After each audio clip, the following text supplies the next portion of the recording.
এটি হচ্ছে সোনাহাট স্থলবন্দরের নৌ পরিবহন মন্ত্রণালয়, এর ভিতরে ঢুকছি।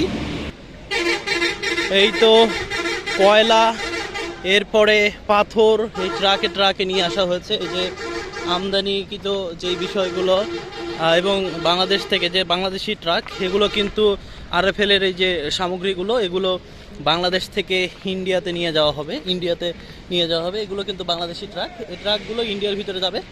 এবং আবার এই যে ট্রাকগুলো দেখতে পাচ্ছি, এগুলো কিন্তু ইন্ডিয়া থেকে এসেছে। ইন্ডিয়ান শুধুমাত্র পাথর এবং কয়লা এসেছে, বাংলাদেশ থেকে আরএফএল এবং অন্যান্য যেই সামগ্রীগুলো রয়েছে সেগুলো কিন্তু যাচ্ছে। ইন্ডিয়া থেকে আগত ট্রাকগুলো এখানে ধরে ধরে সাজানো হয়েছে, দেখতে পাচ্ছেন। এগুলোতে কিন্তু প্রত্যেকটাতে কয়লা এবং পাথর বোঝাই করা রয়েছে। এই যে কয়লার ট্রাক, এই যে পাথরের ট্রাক, এটা পাথর এবং কয়লার সাম্রাজ্য বলা চলে।